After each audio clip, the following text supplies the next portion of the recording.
ആയിരിക്കാൻ നിങ്ങൾ ഇങ്ങനെയൊക്കെ പെരുമാറിയിട്ടുണ്ടാവുക. അതായത് മറ്റുള്ള ആരെങ്കിലും, ഞാൻ പറഞ്ഞല്ലോ വേറൊരു തേർഡ് പാർട്ടി ഇവരുടെ ജീവിതത്തിൽ വന്നിട്ടുണ്ട് എന്ന് നിങ്ങൾ തെറ്റിദ്ധരിച്ചുകൊണ്ട് വിശ്വസിച്ചുകൊണ്ട് ഈ വ്യക്തിയോട് എന്താ പറയാ, ആ വ്യക്തിയെ പ്രൊവോക്ക് ചെയ്യുന്ന രീതിയിലൊക്കെ നിങ്ങൾ ഒരുപക്ഷെ ഈ വ്യക്തിയോട് സംസാരിച്ചിട്ടുണ്ടാവാം. അതായത് മോശമായിട്ടുള്ള രീതിയിലുള്ള വാക്കുകളൊക്കെ ഉപയോഗിക്കും, അങ്ങനെയൊക്കെ നിങ്ങൾക്കിടയിൽ സംഭവങ്ങൾ നടന്നിട്ടുണ്ടാവാം.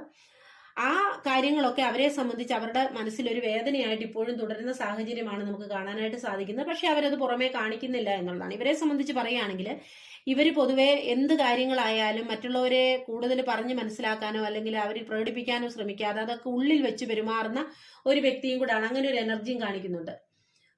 അപ്പോ അങ്ങനത്തെ ഉള്ള ഒരു സിറ്റുവേഷൻ കൂടെ കാണുന്നുണ്ട്. അപ്പൊ അവരുടെ ലൈഫിൽ നേരിട്ട അവരുടെ പ്രശ്നങ്ങളും നിങ്ങളുടെ ഈ ഒരു പ്രഷറും കൂടി ആയപ്പോൾ അവർക്ക് ജീവിതത്തിൽ ഒത്തിരി ഭാരം അവരിലേക്ക് വരുന്ന ഒരു സിറ്റുവേഷൻ ഉണ്ടായി എന്നുള്ളതാണ് നമുക്ക് ഇവിടെ കാണാനായിട്ട് സാധിക്കുന്നത്. അതായത് നിങ്ങൾ അവരെ വേണ്ടത്ര മനസ്സിലാക്കിയില്ല.